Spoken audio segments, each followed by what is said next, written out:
He is a regular presenter at the professional conferences of funeral directors, medical ethicists, clergy members, educators, and business leaders. He is also an adjunct professor in the Graduate Creative Writing Program at the University of Michigan, Ann Arbor. We are obviously very fortunate to have with us tonight not only a writer of such magnitude, but also a person of such integrity, generosity, and grace. My uncle is one of the finest men I have ever known, truly one of the greatest blessings in my life, and I am therefore both delighted and proud to be able to share him with all of you this evening. Ladies and gentlemen, Thomas Lynch.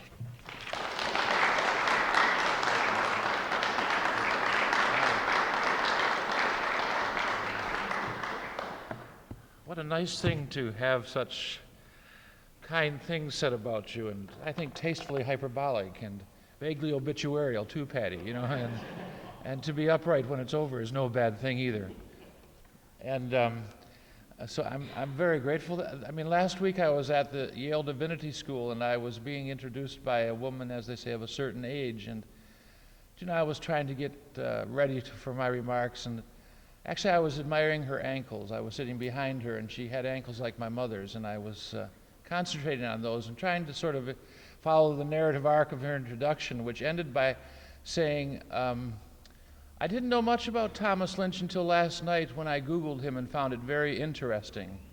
And I didn't know if I should be embarrassed or offended. I wasn't sure. Then I was speaking to cemetery and funeral home operators in Niagara Falls yesterday, and a French-Canadian man introduced me, and he said something the same thing, only he called it goggled. And so not to be Googled or goggled, just to be spoken of by your own people is a real blessing, and I'm very, very grateful for that. I thought maybe I'd hold forth for about a half an hour, and then if there are any questions, I'll have a go at some of the answers, and if you don't have any questions, then I'll take it as a sign you want me to launch into the hour-and-a-half poetry reading that we poets are always just waiting for the proper audience, and anytime we're outnumbered is a proper audience. So you might want to organize one or two of those Stump the Undertaker questions now, so that when the silence hits us, we'll know what to do. Actually, I was very pleased at the invitation to be here, not least because Patty said that it would involve probably a dinner afterwards, and I like the idea of dinner. Meals in general please me, and it occurred to me that some of the great, the greatest events, certainly all the great liturgies are wrapped around the idea of a meal, the sense of a common table, the sense of a feast of some kind. I've always been interested how the loaf or bowl or libation is turned, into the extraordinary, how the ordinary becomes, to borrow the phrase, holy, holy, holy, by language. This transformation of the everyday into the extraordinary is something that I'm delighted by and interested in. So to sing for a supper is no bad thing. I had the good luck growing up of having two widowed grandmothers who lived into their 90s, and we used to invite them over for Sunday dinners. My father would get them a little liquored up, and we'd set them arguing about, sex or politics or religion, whatever seemed to be on for the day. And my father thought it was the kind of education we should have, to listen to these two women argue on any subject. They were opposites, after all. My mother's mother was Marvel Grace O'Hara. She was a Democrat. She was the organizer of a teachers' union. She was fond of reminding us on the hour that she was ahead of her time. She did everything in the idolatrous style of the Irish. And my father's mother, on the other hand, was a quiet Methodist woman who converted to marry my grandfather. And she was an Eisenhower Republican. She voted for him well into the 1980s. And she kept her own counsel, did a little gardening, but under the influence could be counted on to wage war with the other grandmother. So I remember my father's mother telling me about the conversion experience. She told me that when she was about to be married, the priest took her to church, splashed water on her, and said, "Geraldine, you were born a Methodist and raised a Methodist. Thanks be to God, now you're Catholic. And some weeks after the eventual nuptials, she was out in the backyard grilling steaks for my grandfather on the first Friday in Lent, when one of my grandfather's brother knights leapt over the back fence to upbraid her for apparently the smell of beef rising over a Catholic household. And she listened to your man at length and then went over and splashed water on the grill and said, "You were born cows, raised cows, thanks be to God, now you're fish." And this was, for me, she would always do this in preparation for the punchline, which was, we're all God's children. We're the same but different. Which sounded to me idiotic at the time. We're the same but different. But now, having achieved a certain age, it comes to me as maybe the answer to the questions of the universe. Whenever I am stumped for an answer, I always think, well, it is the same but different. And it seems to ring true to me. And the older I get, the more in line I am with this authority that she proclaimed. I suppose every good cook has it. I know every author is after it. The authority to name and proclaim and pronounce and declare, to use the language to transform things. Poetry, the English master Auden said, is what we do to break bread with the dead. And though they've been dead for a long, long time, I still hear, whenever I read this poem, I still hear their voices. It's still a return to those Sunday dinners. It's called The Grandmothers. 160 years of lucid memory sit under a plump umbrella on the patio. Two widows nursing whiskey sours argue politics. My grandmothers. When they turned 80, we began to mark their changes as we might a child's in terms of sight, mobility and appetite, teeth and toilet habits, clarity of speech, 1,000 calibers of round flight by which my children make their distance now from me. Sometimes I think of them as parts of me. I think their ageless quarrels come to roost like odd birds with an awkward plumage in my blood. The one says, "Tend your own twigs, peep and preen." The other wings beyond the kindly orbit here and sings and sings and sings. The way these voices return to us, this breaking bread with the dead that Auden claimed poetry was, goes to the heart of what the Alexandrine poet Cavafy meant when he wrote in his poem Voices. Ideal and beloved voices of those dead or of those who are lost to us like the dead.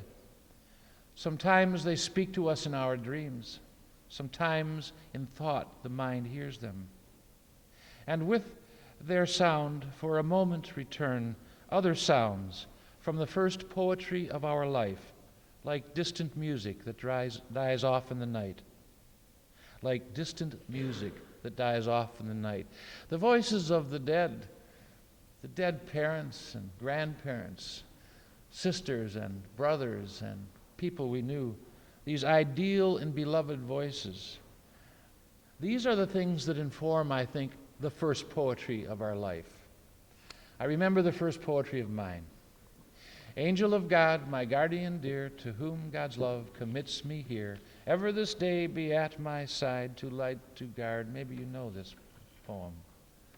Addressed to an angel whom I had never seen, an agent of a God who was unknown to me, on themes both wonderful and strange. I hadn't a clue what this first prayer meant, but its acoustic pleasures were immediate. Before it made sense to me, it made sound to me. It rang true in my ear. I'd go next door to Michael McGaw's house where they used to say before meals, "God is great, God is good, let us thank him for this food." And it put me in mind, though they said it food, it put me in mind of sort of the Reformation's appetite for off-rhyme. and I admired it. Now I lay me down to sleep and pray the Lord my soul to keep. If I die before I wake, I pray the Lord my soul to take. Was, of course, a Presbyterian version of My Angel of God, but it involved the same grim contingencies, the same hopes, the same sense, and it was a metrical cousin to the secular poetics the world at the time seemed full of to me. Twinkle, twinkle, little star, how I wonder what you are up above the world so high. Or A, B, C, D, E, F, G, H, I, J, K, L, M, N, O, P. Or tiger, tiger, burning bright in the forests of the night, what immortal hand or eye could frame thy fearful symmetry? The whole world seemed a rush of words and sounds from which we should divine life's meanings and purposes. Prayers and poems, raised and religious speech, rhymed and metered and laden with mysteries. The call to be a writer is not the voice of God, so much as a hunger to hear what sounds like your own voice. Finding a voice means that you get, I'm stealing this from Seamus Heaney. Finding a voice means that you get your own feelings into your own words and that your words have the feel of you about them. So he wrote in his literary memoir, Preoccupations, years ago. How then do you find it? Heaney writes. In practice, you hear it coming from somebody else. You hear it in another writer's sounds. It flows through your ear and enters the echo chamber of your head and delights your whole nervous system in a way that your reaction will be, I wish I had written that like that.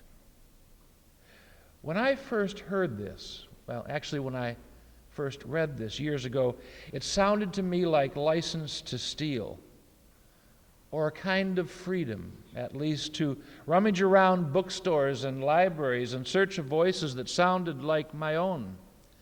Writers, it turns out, are nothing but readers who go karaoke. Once a schoolboy in West Clare stood to ask me when and where I got my poet's license. Hush, the teacher seethed. Silence! The laughing class went quiet. The silence echoed. Try it, I whispered to embolden. We're born with it, I told him. Next day in the morning mail, Mister, do I pass or fail? Tweedledum and Tweedledee had to go out for a pee. Pass, I wrote, good men for you, reckoning good P's and Q's, dumb fellows who will never rhyme, whilst D and P'll tweedle fine. The common talk between writers and readers, the blather round the common table, the record kept of ordinary times becomes by turns extraordinary. I remember a great dinner years ago in London at the home of my editor there, and one of the guests at the table was the English poet Christopher Reid, who was at the same time senior editor at the house of Faber and Faber, the house that T.S. Eliot built before Cats became a musical. Christopher and his wife Lucinda were asking me questions about my little home in Ireland, and I was asking them about what it's like to be the editor for Ted Hughes and Seamus Heaney. In the course of the conversation, it came up that Christopher had never been to Ireland, a distance of, say, from here to New York City, and I suggested that the editor of the greatest Irish poet since Yeats might want to make a visit and offered him the use of my house there, and he went for a fortnight, as they called it there.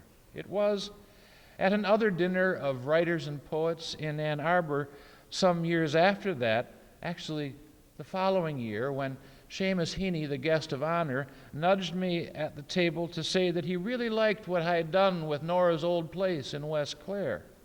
It turns out that his wife, Marie, and he had traveled to West Clare to meet with the Reeds when they were in residence. Now, I can tell you that the idea of the Nobel laureate in my little cottage in Ireland was intriguing to me, and I wanted to question him at length about what had happened there and get all the details, but I didn't want to monopolize the conversation, so I said thank you. Would he ever have a chance to write some of his impressions down and send them to me?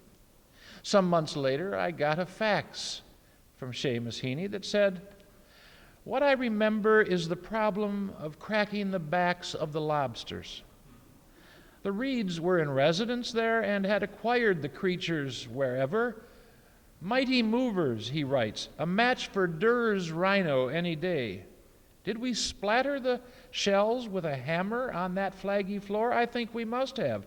There was, at any rate, a sense of a feast that had been fought for, great debris and great delight. I have this image of the poet hammering lobster on the flagstone floor. It comes to me like a flash in the imagination now. They've been to the fishmongers in Carrigaholt and bargained for a pair of lobsters and brought them back to the cottage. And the room now is blurry with steam and hunger. They find, after all the boiling and all the wine uncorked, that they've no utensils sufficient to liberate the sweet meat from the hard shell casing. Thus the hammer, thus the flaggy floor, thus the sense of a feast that had been fought for. It's all metaphor.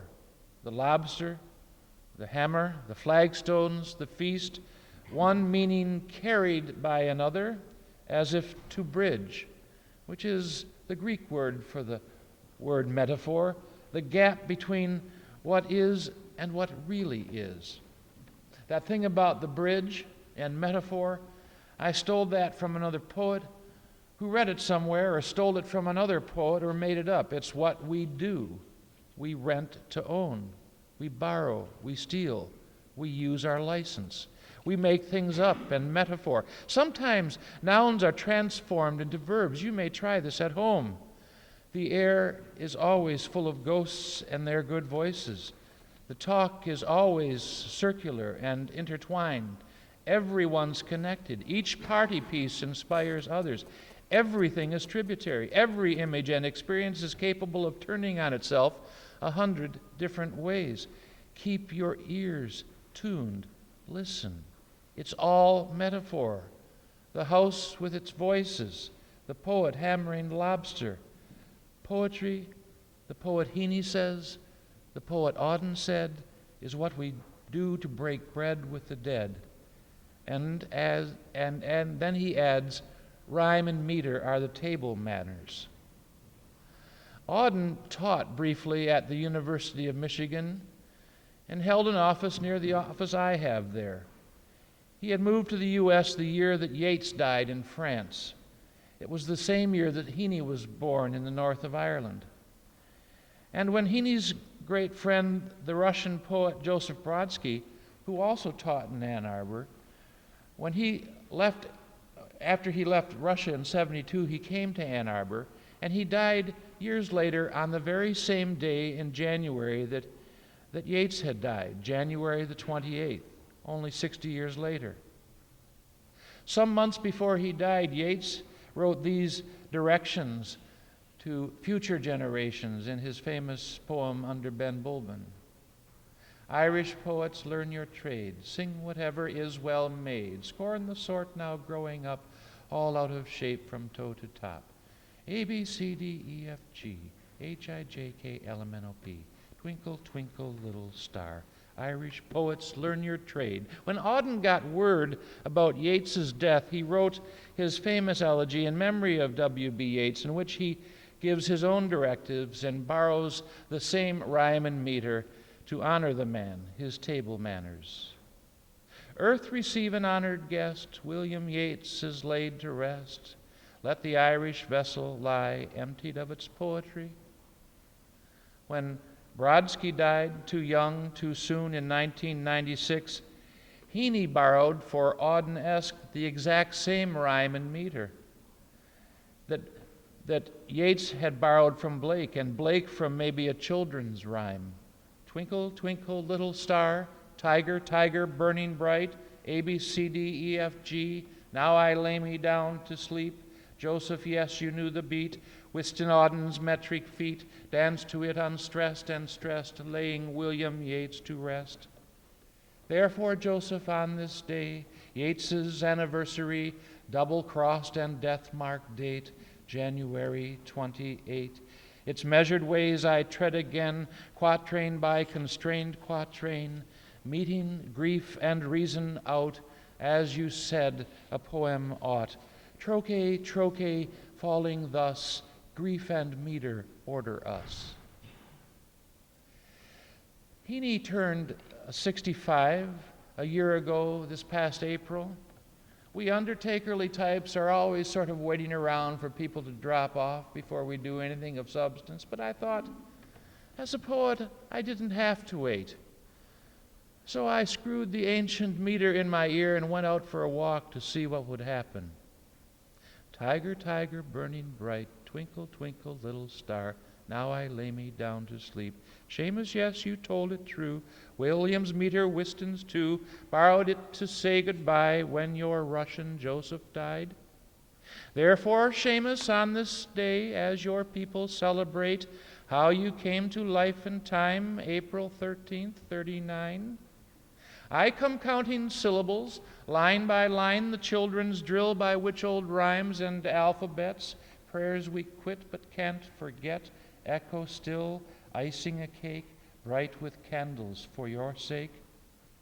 I come with this, don't worry, to praise you, not to bury. Once when Chris and Mrs. Reed were on Howells in West Moveen, you and Mari happened by. They had lobster, you brought wine, but no pliers in the place could remove the creature's case. Mighty movers, each a match for Durer's rhino, at last found a hammer in the drawer, cracked them on that flaggy floor, a feast we'd fought for, you write, great debris and great delight. Great debris, delight indeed, so it is with this life. We hammer at the moment till all that's left is memorable. Like the bodies found in bogs, like the erstwhile minute gone, all that's left is breaking bread, so you say, so Auden said. Bite the cake then, not the dust, blow the candles out, the rest is easy. Keeping going, mostly getting up mornings, checking pulses, brushing teeth. Eat more fruit, Adam, heard Eve. She was right, for every core wants a feast worth fighting for. So to hear and hearten you, on your birthday I salute, if the end of art is peace, live forever, never cease.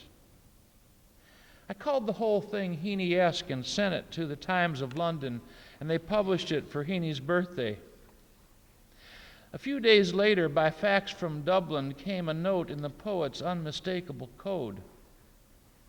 What an undertaking, Tom. Tum-ty-tum-ty-tum-ty-tum, beating with the meter stick, keeping time by talk and tick. Talk that isn't cheap, I know, gaudens wherefore gaudio. Talk that's light but carries weight, ballasted but still on fate. Talk from one who's learned the trade, nailing down all things well made, lines and lids, the varnished boards, brass plates, the bone house box of words.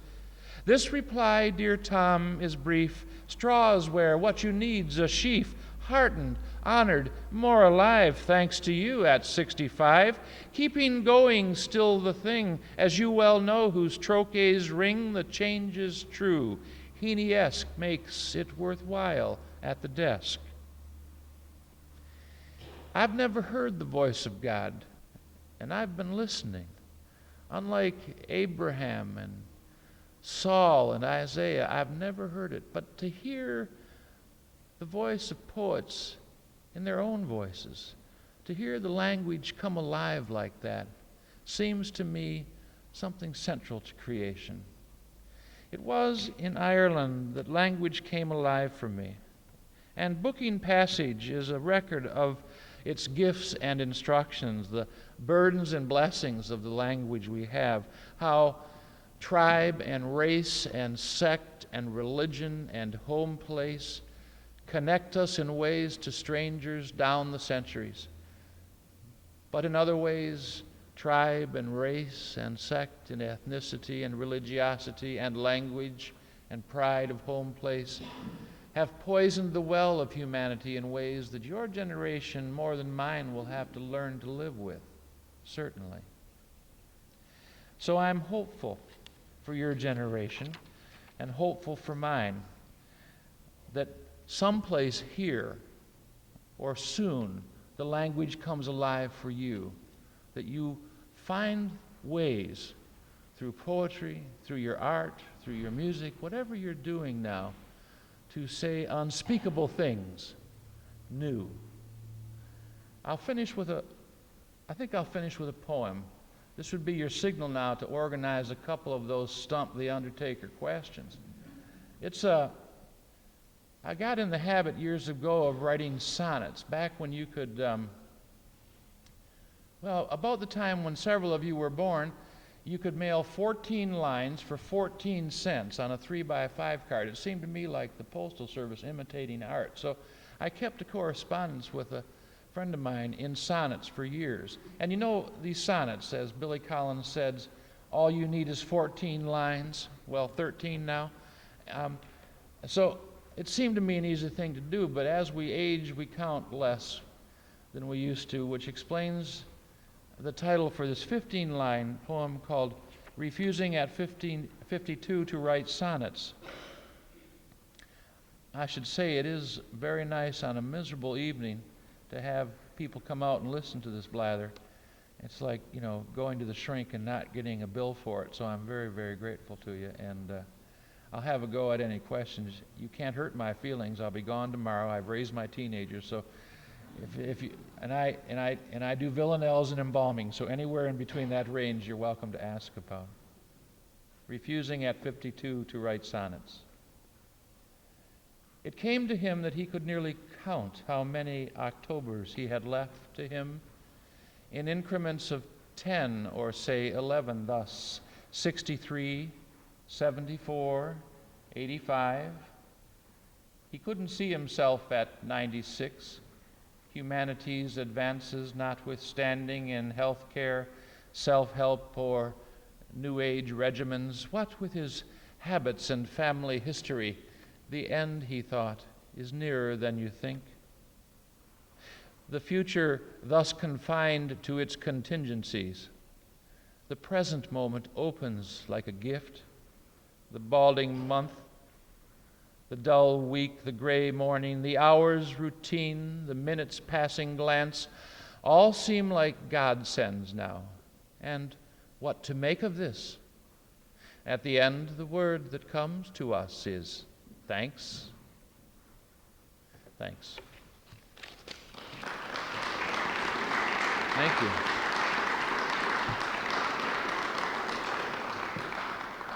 Now, we've got an abundance of time, so if you... Thank you. I've read the book you passed, enjoyed it very much. Thank you. I wonder if you would mind reading the letter you wrote to your sister on the death of your dog. Ah. And then maybe background on that. Well,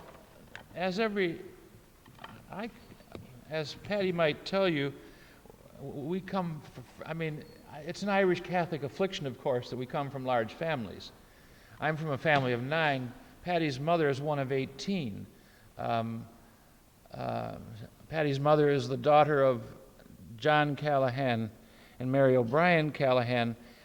He a church organist, she an opera singer who gave up her career to mother these 18 children. We used to say of this prolific couple, they had great music but no rhythm, apparently. But on her 50th anniversary, they asked Mrs. Callahan, or they said, "You must really love children," and she replied, "Actually, I just love Jack Callahan," speaking for a generation that included my mother. But so for writers, it's very handy because we have all these people to write about. I had written to my sister when her dog was dead. I think I can find it. It's just a little, there's a piece in here called "The Sisters, God Help Us." I'll just give you a little blast of it so you can get a sense of how it goes. My sister's partner, Kathy, had written us a letter about the dog Baxter's death. It was with heavy heart that I write this email to notify us about the death. She tells us where it's going to be buried, etc. And I write back to them, "Dear Kathy and B, thanks for the sad and tidy news. I will not pretend to have admired the deceased. She was, however, a walking, more lately hobbled example of the power of love. She was not bright, not lovely, less communicative than most mum plants, and drugged into a stupor for most of her life. But here is the mystery, the glorious mystery, that a woman as bright and lovely, articulate and sober as our beloved Sister B loved her unambiguously. For a man of my own limitations, and they are legion, the love B showed to Baxter was a reminder of the lovability of all God's creatures, even me. In that sense, she was a constant beacon of faith and hope and love. If this is what they call the dog's life, I say, the more of it is the thing we need. You and B will be in my prayers, etc. Love and blessings, T. So, I mean, this was a very generous sentiment, for a dead dog that had no particular redeeming social graces. And of course, my other two sisters, Mary and Julie, when they heard that I had written this, just said to me, well, he just doesn't get it, which, sort of speaks to a generation of men like myself, who just don't get it when it comes to dealing with, I suppose, their sisters. I'll just give you a little description of the dog in particular. What an awful thing, my sister said. That bit about the mum plant and stupor. Couldn't you have just said something nice, something about her loyalty? Anyway, it's just part of the imbroglio of modern life, is that we just never know the right thing to say, which is one of the reasons why I write about family a lot. And maybe when writing about family, a good advice would be always get permission. Don't count on forgiveness. So I did get permission to write about the sister and her dead dog. God bless it. So, yes. I have two questions, just for curiosity. The first one is, when you write your poems, you write them with your mind or you write with your heart? The first question. That's a very good question. I go out for a walk. I think I write them with my ear. And the thing about poetry, and it's also true of essays, you don't know the end of it. Robert Frost said, I never began a poem and knew the end of it. It's the same with essays. You just sort of launch out there. So it's not sort of an intellectual experience, and it's not entirely an emotional experience or cardiac. It's more of an acoustic experience. You listen for what rings true and see if it sort of keeps. I always think of language as kind of, something that's like the sea, and you set forth and see if you can stay afloat in it, I hope that helps. Your second question? Do you have any goal or any objective when you write your poem? And how much you bring yourself into what you write? Well, I think we put our names on them, don't we? So we do claim them.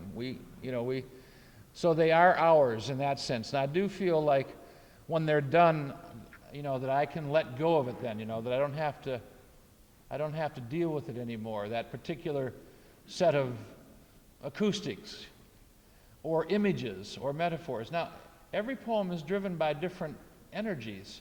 I can remember for a long time walking around with this one line, "Our old dog long into its dotage yawns." And I thought, how lovely to have all those open vowels sound. It sounded like the dog yawning, all the time, And it took me several years before I got a second line, which then generated enough of a poem. But for years it was just one line, rummaging around in my echo chamber, waiting to get attached to something else.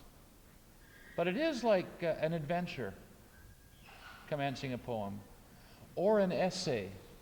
Do you know the great French godfather of all essayists, Montaigne, who said, in every man is the whole of man's estate. I think he was talking about women too, but what he meant was that if you want to understand humanity, find yourself a human and examine one. And as he was handy to himself, he retired to his library in his late 40s and decided that he would read and invent. He would read and study himself.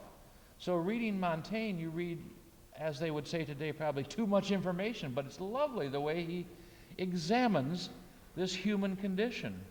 And he started it because his best friend, with whom he corresponded all through his life, died. And having no perfect reader left, he decided that he would write essays. He would go searching, because that's what an essay is. It's a measure, a test. Like assay, it's like trying to find something that is real gold, rings true in the language.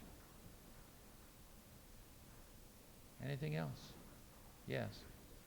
You have an unloved cat poem. You have it up there? Oh yeah, I'll read that poem. It's a poem about, yes. I must be vexed with animals, although I'm very fine. I have in West Clare, I have 2 donkeys, Charles and Camilla, I call them, named for the lovers on the next island. And I wrote to my editor recently. There was a picture of myself between these 2 donkeys in the Irish Times magazine, and I saw the picture, sent it to my editor, and said, had I only called it Angelo's Asses, maybe I'd have sold more books, you know. But then, you know, Paddy suggested to me weekly audiences with his father that would eventuate in a text called Thursdays with Paddy, you know, but, you know, no, it turned out Booking Passage. Anyway, here's this poem, Grimalkin. Do you know those calendars you get every year with a new word on it for every day? Do you get those? Yeah. You know, so you say, you know, factotum a dozen times before noon, and people say, you got another calendar. Well, the Shakespearean term grimalkin is for a fat, old, lazy, gray she-cat. And I lived in a house at the time with a cat of exactly this description, and I hated the cat, as this poem takes pains to point out. But I love the boy to whom the cat belonged, my middle son, Michael, who always wanted his name in a poem. So here I accomplished 2 things. I tried to kill the cat with bile and rancor and endear myself to his son. I should say to those of you who have cats and love them, do so with my approval. It's not like the feline that I dislike. It's just this cat in particular that I hated. I speak of it now in the past tense. Yeah. I once wrote I think, enthusiastically unflattering poem about a former spouse, and one reviewer took it to mean he doesn't like women, but it was only that woman, only for a little while. We got over it, as we do, you know. Same with the cat. Grimalkin. One of these days she will lie there and be dead. I'll take her out back in a garbage bag and bury her among my son's canaries, the ill-fated turtles, a pair of angelfish, the tragic and mannerly household pests that had the better sense to take their leaves before their welcomes, or my patience had worn thin. For 12 long years I've suffered this damn cat, while Mike, my darling middle son, himself 12 years, this coming May has grown into the tender, if quick-tempered man-child his breeding blessed and cursed him to become. And only his affection keeps the cat alive, though more than once I've threatened violence. The brick and burlap in the river recompense for mounds of fur balls littering the house, choking the vacuum cleaner, or what's worse, shit in the closets, piss in the planters, mice that winter indoors safely as she sleeps, curled about a table leg, vigilant as any knick-knack in a partial coma. But Mike, of course, is blind to all of it. The gray Angora breed of arrogance, the sluttish roar, the way she disappears for days, sex desperate once or twice a year, urgently ripping her way out the screen door to have her way with anything that moves, while Mike sits up with tuna fish and worry, crying into the darkness, "Here, kitty, kitty," mindless of her whorish treacheries, or of her crimes against upholsteries, the sofas, love seats, wingbacks, easy chairs she's puked and mauled into dilapidation. I have this reoccurring dream of driving her deep into the desert east of town and dumping her out there with a few days' feed and water.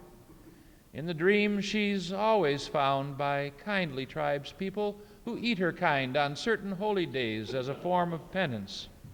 God knows I don't know what he sees in her. Sometimes he holds her like a child in his arms, rubbing her underside until she sounds like one of those battery-powered vibrators folks claim to use for the ache in their shoulders. And under Mike's protection, she will fix her indolent green-eyed gaze on me as if to say, "What are you going to do about it, Slick? The child loves me, and you love the child." Truth told, I really ought to have her fixed in the old way, with an airtight alibi, a bag of ready mix, and no eyewitnesses. But one of these days she will lie there and be dead, and choking back loud hallelujahs, I'll pretend a brief bereavement for my Michael's sake, letting him think, as he has often said, deep down inside, you really love her, don't you, Dad? I'll even hold some cheerful obsequies, careful to observe God's never-failing care for even these, the least of his creatures, making some mention of a cat heaven where cat ashes to ashes, cat dust to dust, and the Lord gives and the Lord has taken away. Thus, claiming my innocence to the end, I'll turn Mike homeward from that wicked little grave, and if he asks, we'll get another one, because all boys need practice in the arts of love, and all their aging fathers in the arts of rage.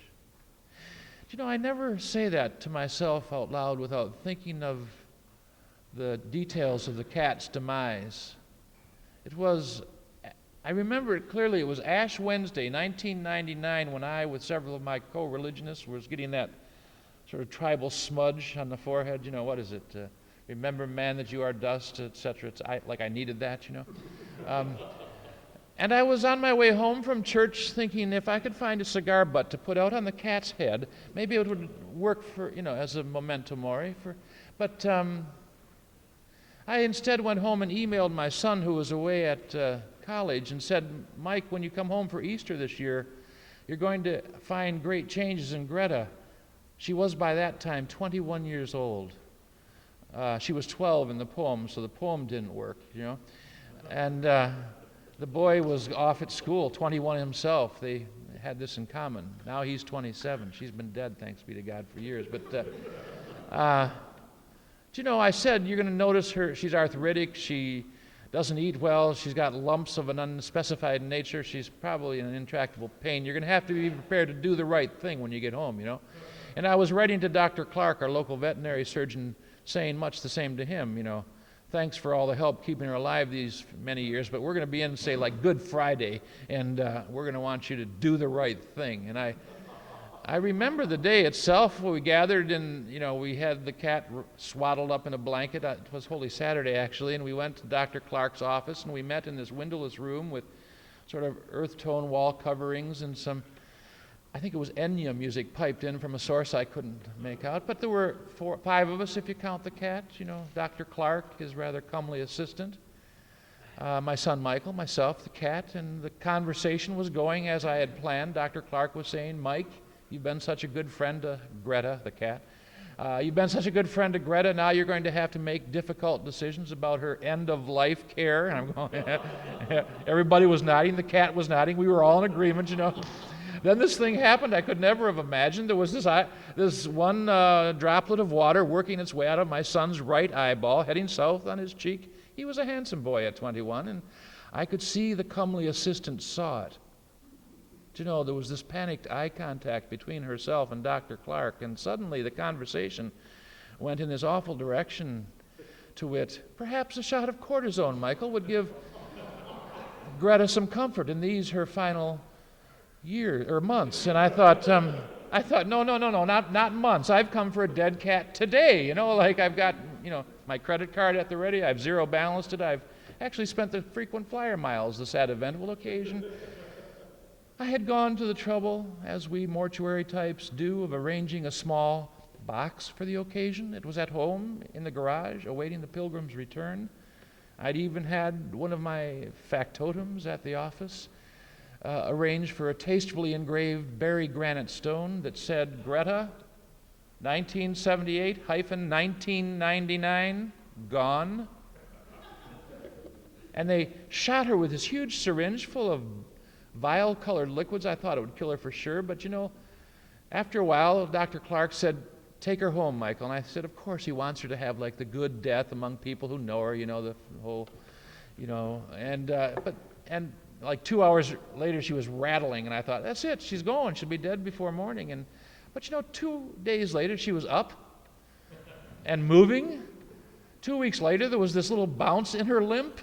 And 2 months after that, she was looking at me like, I showed you. She had, of course. I'm a member of one of those 12-step programs that is always advising you to, let go, let God, fake it to you, all that crap, And so I did, I walked the walk, talked the talk, did all that, went to the meetings, but I gathered them together for a small audience around Thanksgiving that year. Called them into my office and said to Michael, Michael, I can take a joke same as the next guy, but I'm not the kind of guy to make a liar out of stones.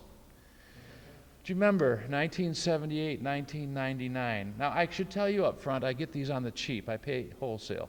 And it wasn't the money. It was the existential vexation involved with the notion that Mohandas Gandhi, Mother Teresa, Martin Luther King Jr., had only lived in one millennium, and this cat was on the verge of living in two, and it was more than I could take. So I told Mike that if Mother Nature or whomever's in charge here doesn't take care of this, I would, on New Year's Eve 1999, drop the stone on the cat and kill it dead. And he took me seriously. He came home in December, I remember, and went out in the garden and dug a hole where my delphinium used to prosper. And the next night he came home and he got the cat and disappeared for most of 2 hours. Friends had gathered from out of nowhere. My wife laid in finger food and drinkies. I'm always the last to know. He shows up about an hour later with a cat wrapped up in a blanket, dead, and says to me, "Do you still have that box?" I said, "I do." I put it on the table on the patio. And he put the cat in the box and bent down and kissed it. And Mike and his brothers and sister and his stepmother and friends from their youth and a bunch of other people who showed up unannounced all stood around talking about that miserable cat as if they'd really liked it. And then, without a signal or a sign or any particular tuition, he picked up the box, walked out into the backyard, and I thought I should go with him on this, so I walked with him. He was going for that hole in the garden, which he'd probably have to call a grave now. On the way there, he said this thing to me I'll never forget. He said, "Inasmuch as my heaven would be incomplete without Greta in it, oughtn't we to pray?" I said, "Pray away, Michael." And he did. He said, "Grace before meals. Now I lay me down to sleep." The usual drill, And when we got there, he put the box in the hole with the cat in it, and he stood up and he said, "I can't ever thank you enough for being here with me. But I'd like to do some of this alone." I took this as a signal that he wanted to be alone, and I walked back to the house, but I turned to see him. His shoulders were shaking, his head sunk into his shoulders, and I thought, how very proud of him I am. He had learned without any particular tuition that when something or someone we love dies, even a miserable cat or a nasty dog, that it's not about what we buy or what we spend or what we save. It's about what we do with the facts of mortality. Ours is a species, it turns out, that deals with death, the idea of the thing, by dealing with our dead. And Michael had figured out that dealing with his dead cat was his to do. I took this as a sign of superior parenting. And was only disabused of that notion about 6 months later when he and his sister and brothers conspired to get me for my next birthday a cat, which is another story. But you've been listening long enough, so good night and God bless you, and thanks very much for your attention.